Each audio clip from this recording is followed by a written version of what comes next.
Yesterday, or at least yesterday for me, the new 1300GS was released. So in this video I'll give a little bit my own opinion about the bike. So if we first look at the design of the bike, it's quite different, especially if we compare the changes from the 1200 to the 1250. Then we must say it's completely different. They were talking about wanting to design it sleeker and more compact and lightweight and blah blah blah, all these kind of selling bullshit. So they say that the bike is a lot lighter, which I will be talking about in a minute. That the bike is a lot sleeker, thinner, all those kind of things. So with regards to the more compact design, they also redesigned the headlight. Like now everything is in one reflector, which is technology-wise really cool, because they have the low beam, high beam, cornering lights. Everything is in one reflector, which is cool. But in my opinion, just my opinion of course, I don't think the headlight looks really nice. Of course, I think in the past when you saw the headlight that we have today, you would also think that it is rather ugly, because it's also not a really nice design. But it just over the years it developed the GS look. So yeah, that's design wise. Then engine wise, they have 145 horsepower right now. In the last one it was 136. So yeah, that is not a big change. I'm riding here in the Alps today and the days before. I was really pushing it on some mountains, but I have to say, the peak power you develop at between 7 and 8,000 RPMs, you actually never really reach those RPMs. At least I don't. Maybe some people do, but I doubt it, to be completely honest with you. What you can actually use, or what is nice to use, is some more torque. And BMW gave the new bike 5 Nm more torque. Yeah, that's really not a lot. 5 Nm of torque more. That is for me a disappointment. But 5 Nm. I doubt you will feel it actually. It's also 5 Nm in like when you're giving it full throttle. So when do you give your GS full throttle? I don't really know. And he almost hit the car. So yeah, that's one thing. So I think engine wise, if you put a 1300 engine in this bike today, you will not really feel it. But if you put the 1300 engine in the new bike and you're gonna ride it, you will probably feel some differences, because the bike is slimmer, it's lighter, a little bit lighter at least. I will talk about that in a second. So slimmer, lighter. The chassis is changed a little bit. It's a little bit shorter. So probably the bike itself will feel different, which is nice, because I think going from 1200 to 1250, there was never a real big change. So that's rather nice. Then maybe talking about the different models that they released. They released a pure white, or a pure model. That's the model they release as the road going model. So not a whole lot of options. That will also be the cheapest one. And that's also the bike that they say is 237 kilograms, which is about 10 kilograms lighter than the previous model. But I think they achieved this kind of weight with the modular design. And what I mean, or what they mean with the modular, is that that they have now an easier way to remove the luggage system. So yeah, they spent some time talking about it, with the easier to remove luggage system and easy to change saddles and blah blah blah. Yeah, I want to see it in real life, because I'm not really sure what they mean with it. Because easy to remove luggage rack, okay, if I want to remove my luggage rack, it's not a whole lot of work, just a few torque screws and my luggage rack is off.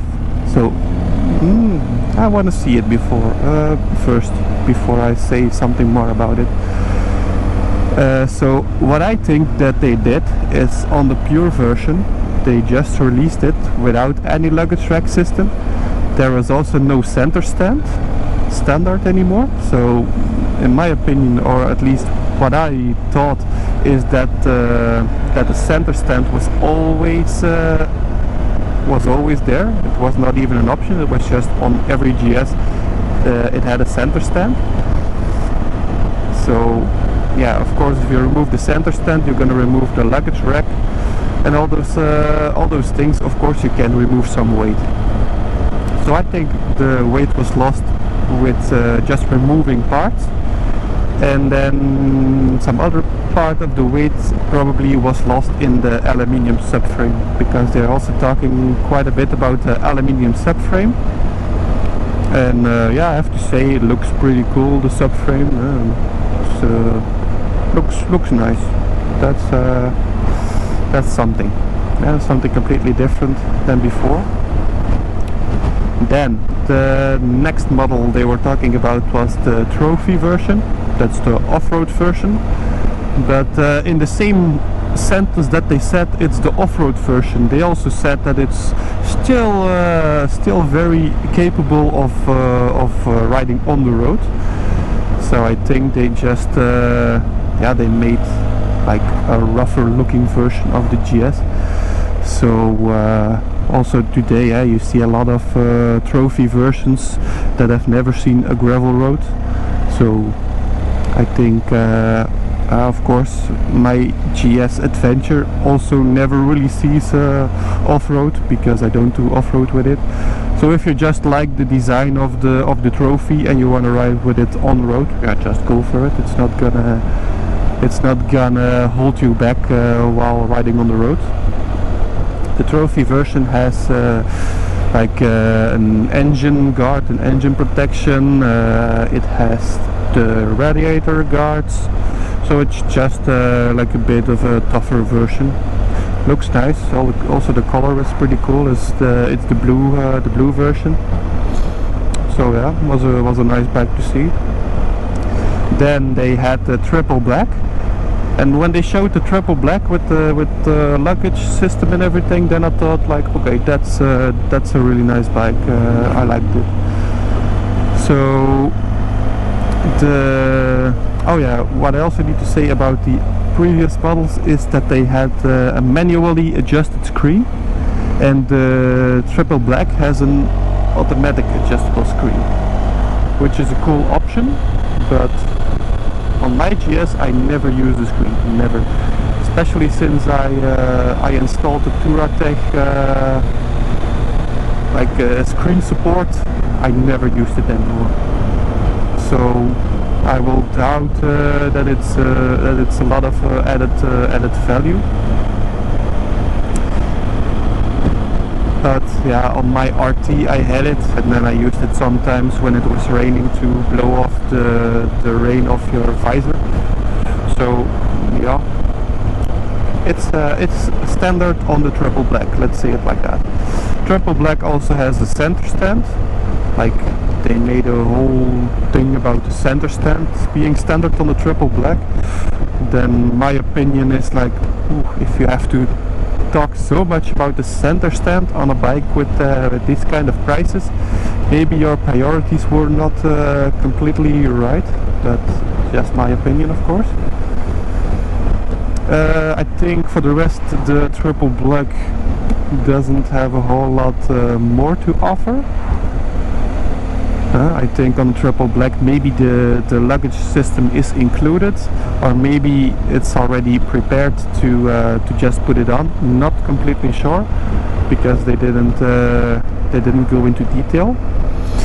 But yeah, as I said, triple black out of the 4 bikes that they had standing there was my favorite. Then the option 718, they presented it as a different bike.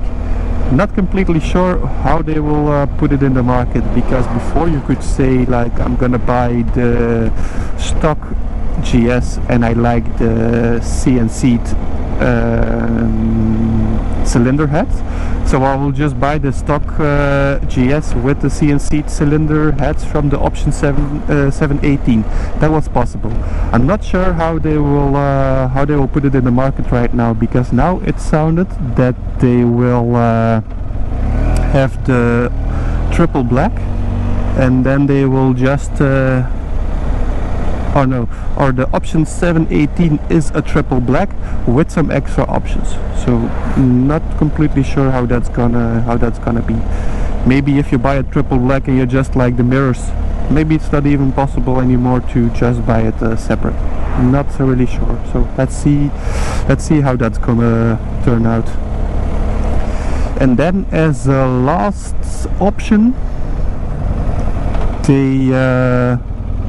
they were talking about the like an enhanced safety package thing, blah blah blah, which had 2 sensors, one in the front, one in the back, and then you had like a blind spot assistant in the mirrors and things like that.